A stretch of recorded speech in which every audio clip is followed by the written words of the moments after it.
Graça e paz, hoje dia 15 de abril, leitura de mais um capítulo da Bíblia, hoje Atos capítulo 17. Vamos juntos para a honra e glória do Senhor, capítulo curto, vamos lá.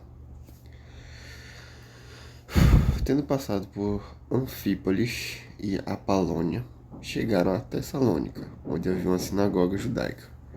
Segundo seu costume, Paulo foi à sinagoga e por 3 sábados discutiu com eles com base nas Escrituras, explicando e provando que o Cristo deveria sofrer e ressuscitar dentre os mortos.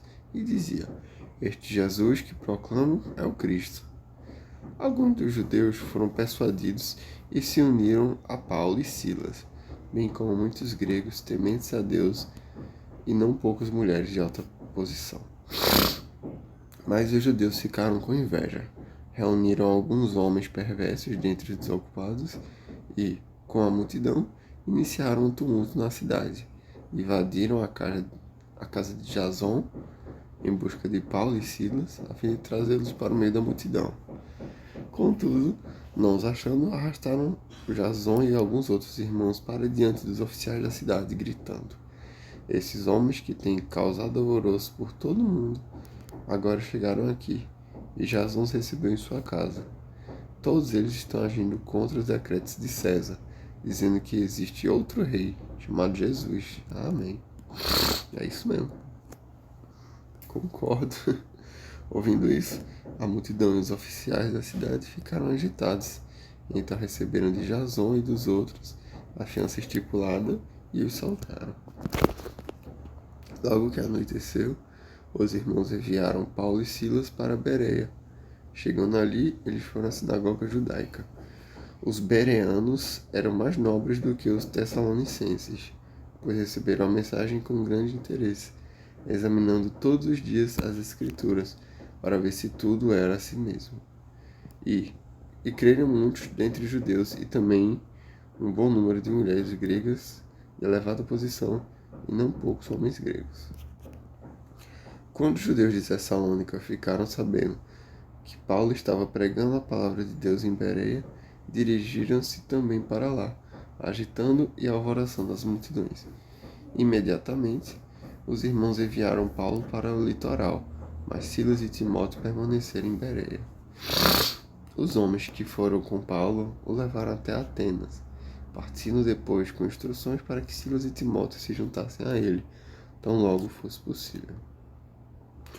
Enquanto esperava por eles em Atenas, Paulo ficou profundamente indignado ao ver que a cidade estava cheia de ídolos. Por isso, discutia nas sinagogas com judeus e com gregos tementes a Deus, bem como na praça principal todos os dias com aqueles que por ali se encontravam. Alguns filósofos epicureus e estoicos começaram a discutir com ele.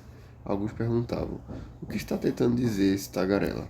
Outros diziam: parece que ele está anunciando deuses estrangeiros, pois Paulo estava pregando as boas novas a respeito de Jesus e da ressurreição.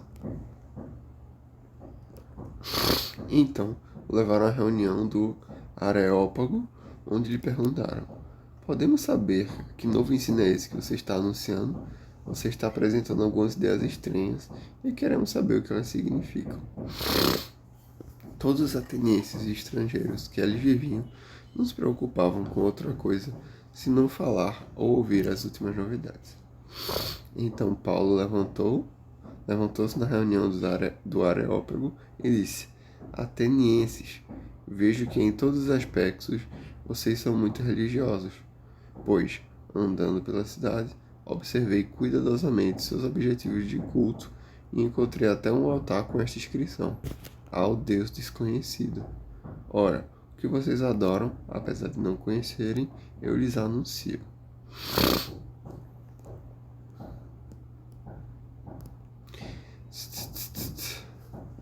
Ao Deus desconhecido, ora, o que vocês adoram, apesar de não conhecerem, eu lhes anuncio. Entendi. Tá bom. O Deus que fez o mundo e tudo que nele há é o Senhor dos céus e da terra, e não habita em santuário feito por mãos humanas. Ele não é servido por mãos de homens, como se necessitasse de algo, porque ele mesmo dá a todos a vida, o fôlego e as demais coisas. de um só fez ele todos os povos, para que povoassem a terra, tendo determinado tempo anteriormente estabelecido os lugares exatos em que deveriam habitar. Deus fez isso para que os homens o buscassem e talvez tateando pudessem encontrá-lo, embora não esteja longe de cada um de nós. Pois nele vivemos, nos movemos e existimos. Como disseram alguns dos poetas de vocês, também somos descendência dele. Assim, visto que somos descendência de Deus, não devemos pensar que a divindade é semelhante a uma escultura de ouro, prata ou pedra feita pela arte e imaginação do homem. Olha só que interessante. No passado, Deus não levou em conta essa ignorância, mas agora ordena que todos em todo lugar se arrependam, pois estabeleceu que um dia que há de julgar o mundo com justiça, por meio do homem que designou, e deu provas disso a todos, ressuscitando-o dentre os mortos. Quando ouviram sobre a ressurreição dos mortos, alguns deles zombaram e outros disseram: a esse respeito nós o ouviremos outra vez. Com isso, Paulo retirou-se no meio deles. Alguns homens juntaram-se a ele e creram. Entre eles estava Dionísio, membro do Areópago, e também uma mulher chamada Dâmaris, e outros com eles.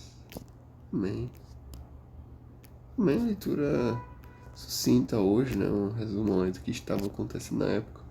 E para mim o mais importante foi isso daqui, essa passagem sobre adorar, né? Sobre idolatrar coisas parecidas com algo divino feito com a mão humana. Aqui a Bíblia repudia, né? Nitidamente está claro aí a discordância em relação a isso. E é importante, né, a gente prestar atenção nisso. É isso. Amém. Glória a Deus. Leitura de hoje foi isso. Deus te abençoe e até amanhã.